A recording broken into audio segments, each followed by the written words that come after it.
de l'exposition Élargir son territoire, ça a été réellement l'amorce de tout ce projet-là de travail.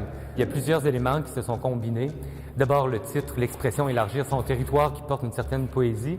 Et très rapidement, j'ai pensé avec humour à le corps comme territoire, puis les sextoys, les pratiques extrêmes dans cet univers-là. Mais le territoire, bien sûr, on peut penser au corps comme territoire, mais il y a le réel territoire, la géographie et tout plein d'aspects à l'égard du territoire. Donc, il y a des grandes problématiques du territoire qui concernent les Premières Nations.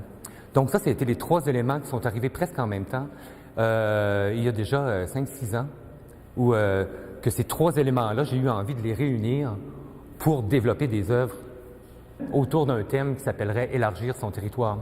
Évidemment, concernant les Premières Nations, je trouvais aussi qu'il y avait un beau risque d'explorer soit des savoir-faire, des matériaux ou des techniques qui rappellent les Premières Nations du Québec. Il y avait un défi à cet endroit-là parce qu'on peut sentir comme blanc nord-américain qu'il y a comme quelque chose de réservé.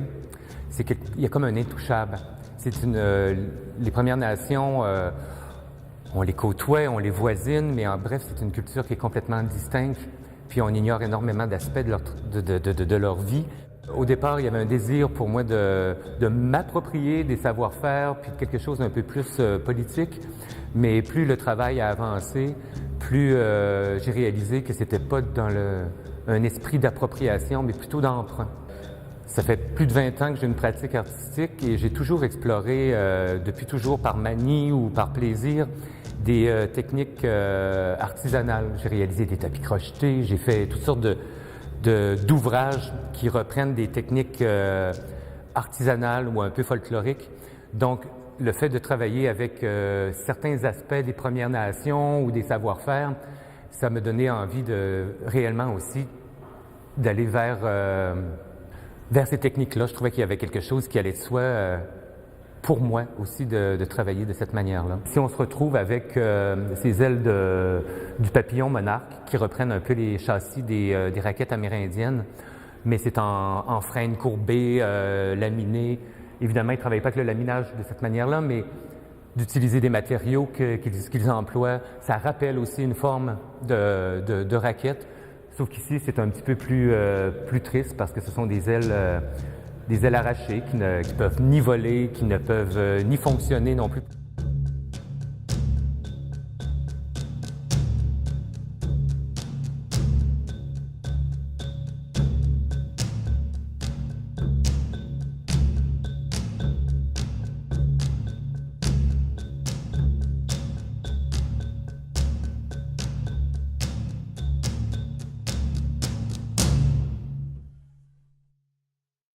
L'ensemble de ces pierres-là condense l'ensemble du territoire québécois, de Blanc-Sablon en passant par l'Abitibi, le nord, la frontière ontarienne, la frontière américaine, le centre du Québec, la Gaspésie, les îles. Ça condense dans un seul endroit l'ensemble du territoire. C'est sûr qu'il s'est ajouté d'autres éléments comme cette suspension-là d'un écorché.